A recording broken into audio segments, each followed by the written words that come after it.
Hello, ladies and gentlemen. Welcome to On Screen with Dee Harris. I'm sitting here with my man Terrance Reynolds. What's up, man? Good seeing you, brother. Yeah, man. I've known this young man since he was like 12 years old. I've been friends with your brother for like almost 10 years now. Yeah, decades. So one thing I remember about you, man, you've always been very passionate about your music and your poetry. Yeah. Now, how did you develop that passion into something that you knew you wanted to pursue? I mean, back when I was a kid, so I started doing poetry when I was around 12, 13 years old.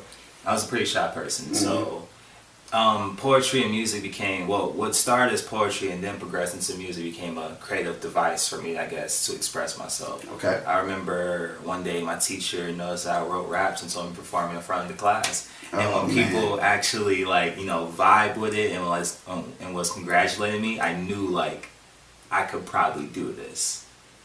So yeah, ever since then it's been about 7 years, or at least a couple of songs on my SoundCloud. I've done performances for OU, various open mics across Cleveland, Ohio, and just I guess Ohio in general. It's nothing major, but it's still a way to express yourself. I can't believe you said you was the shy kid, man. Yeah. I mean, dude, man, like if you'd have seen me, man, I was just like super quiet, sat in the back of the class and talk to nobody. I guess like doing poetry, once you perform in a room like with about 100, 200 people, you kind of just like I guess start feeling yourself and not like really getting nervous around just one person or maybe even a class of 30 people. You just like F it, just be yourself. Yeah, I feel it, man. I just couldn't picture you as a shy kid, man.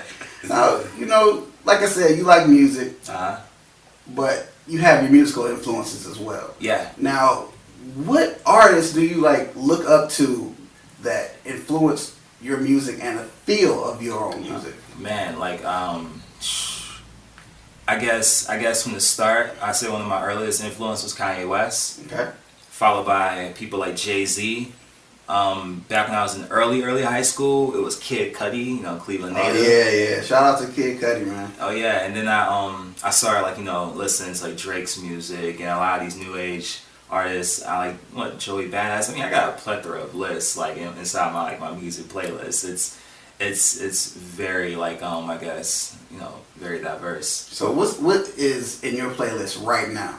Right now, man, I gotta be honest, I've been like really vibing out to that Frank Ocean album, and also I know forever for it to come out too, man. Oh yeah, man, I wasn't even checking for it. Like I know Frank Ocean dropped this back in like 2012, so like it's 2016. I'm like, album gonna come out when they come out. And nowadays they don't have release schedules anymore, so it's just dropping them by surprise. And right, it's either like they're only dropping singles now, or they're dropping everything like midnight Beyonce style is what I call it now. So everybody's like dropping everything like so covertly. Yeah. So, I'm not gonna hold my breath no more for like any release because I'll be in the hospital at that point. Music industry's changed, so yeah, and that's interesting to see how music, just in my lifetime alone, in our lifetime, music went from like predominantly a CD base to digital download. Now it's like streaming, and like the paradigm really shifted, and it's both good and it's bad. So like if you're like a new artist such as myself, there's never been as many platforms to release your music. But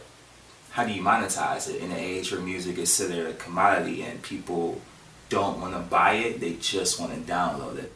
So we're going to shift gears for a second. Now, you have some acting experience as well. Yeah, a little bit. Now, you worked on a project out in Hong Kong. Well, what was that experience like? Oh, man, it was a tremendous experience, man. Like, to say I went to Hong Kong alone to study abroad in college is one thing, but to be like, I was in a Chinese film in Hong Kong. So that was kind of a funny story, actually. I was walking down the street with my friend. We was on our way to a bar somewhere out in Bangkok. And a group of Chinese students from the university I was going to called HKBU walked up to me and was like, "Hey, you trying to be in a movie?"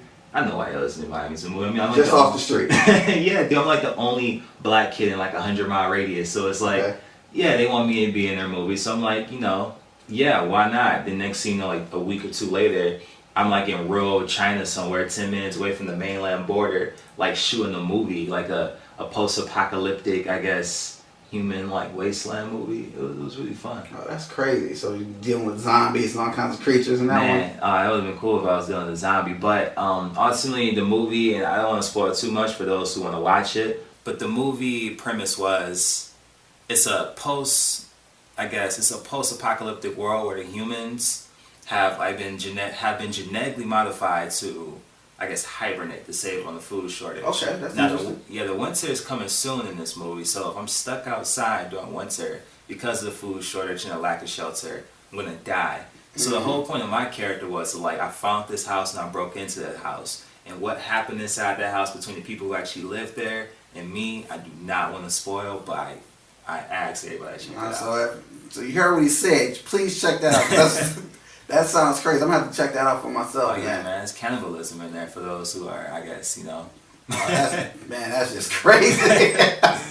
just a little like Easter egg for those who want to watch it. Let's talk about what's going on in the world today. Mm-hmm. Now, there's a lot going on around us these days, and we all have our own views of the world and what's going on in it, and we all see it differently. So, especially from us, like as people of color. So, how does Terrance Reynolds view the world, and what are some philosophies and lifestyle choices do you make and apply to your life daily?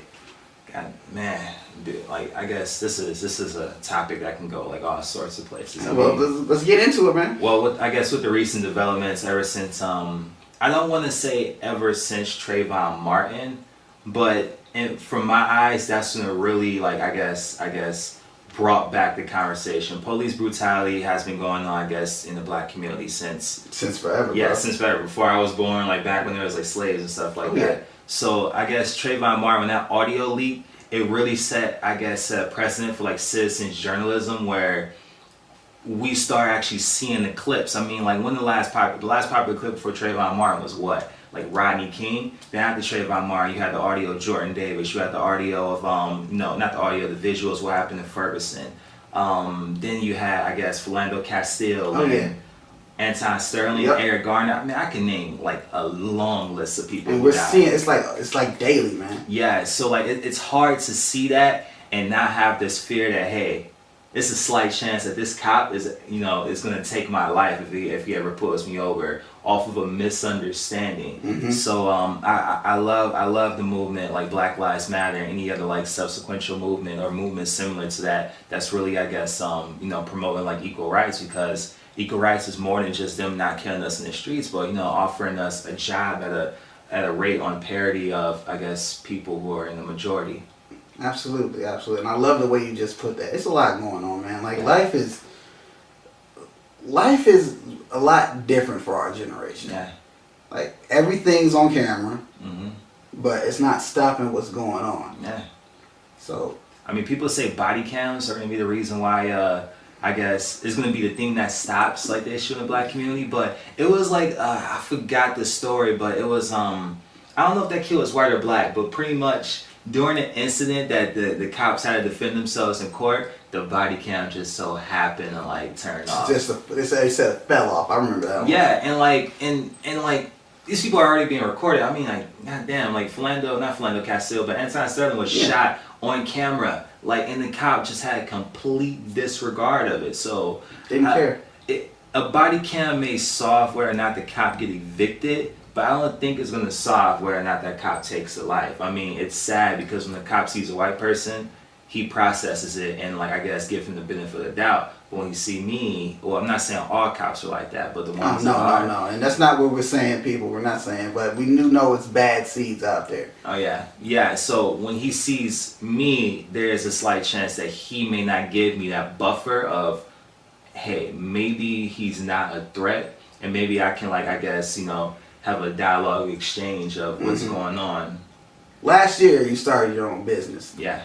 Now, as far as that goes, what goals have you set for yourself, and what plans and moves do you have set up for yourself for the future? I mean, like when I graduated college last year, I didn't want to work for somebody else. And congrats on that, man. Congrats. We need more brothers getting out of college, man.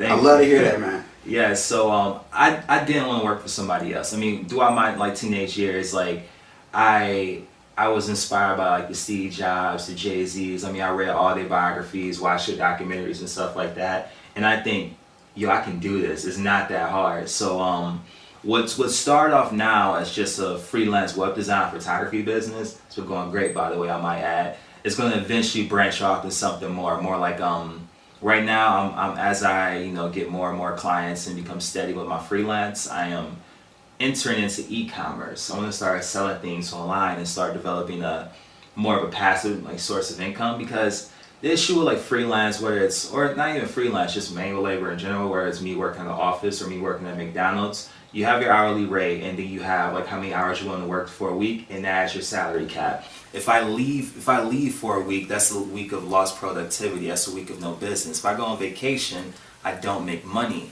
So how do I scale that? And my solution to scale this is creating a passive source of income, like an e-commerce store where I can sell products online. So whether or not I'm in a vacation somewhere, or I'm going overseas, or I just don't want to work that day, I can still earn earn money while you're on vacation. Yeah. Or just laid up. So things could happen. You can wind up laid up somewhere, but you still want to be making money at the same time. I don't want to end up like sick in a hospital bed. Knock on wood. Hopefully that don't happen. Or just I just don't want to work or anything like that. Or like for example, Christmas. That whole month of Christmas, I'm a freelancer right now, so I'm not gonna have any business. I'm gonna be taking a break like you should during like the Christmas season.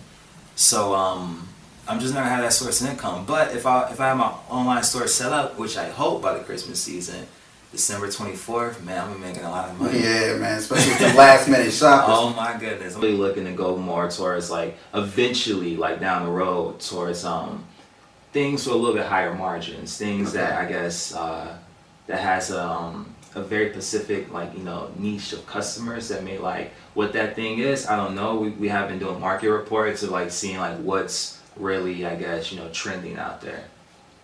Okay, well I'm hoping that that keeps building and climbing and works out for you. Before we get out of here, you've accomplished so much in your young life so far. I mean, of course we all got a ways to go, but a lot of 21-year-old guys, they're not on your level right now. So, what's next for you? And honestly, I'm just getting started.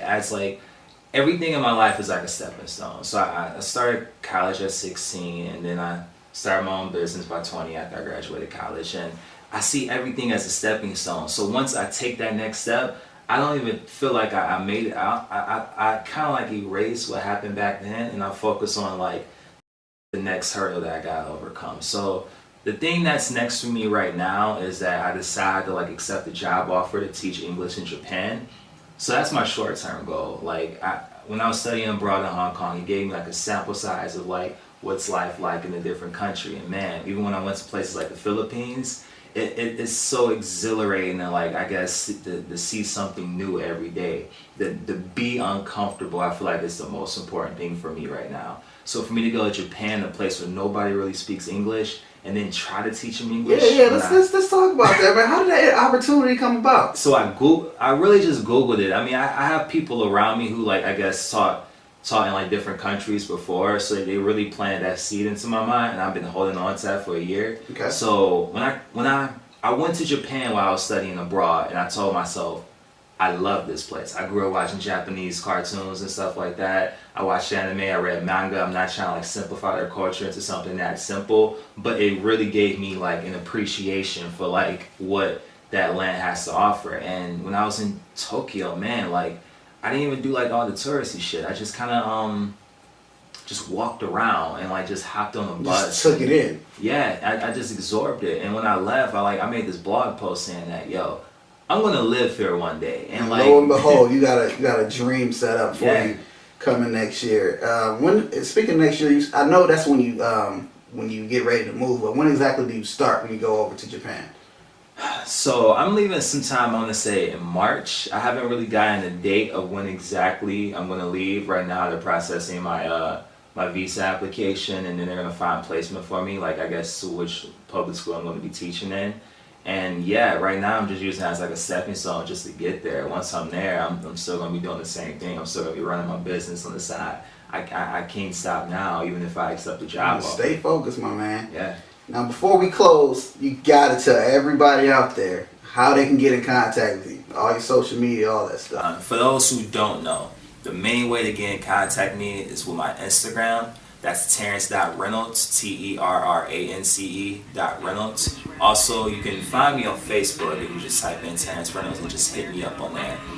I also have a website, terrance.reynolds.com. And I also have a photography website, terrance.photos. So yeah, those are all my plugs. So if you guys want to check me out there, just send me a message. Check them out, y'all. Right here by the screen. Yeah, just send me a message and I'll get back to you. All right, well, you stay focused. I really appreciate you coming through today. Absolutely. All right, man, you take care.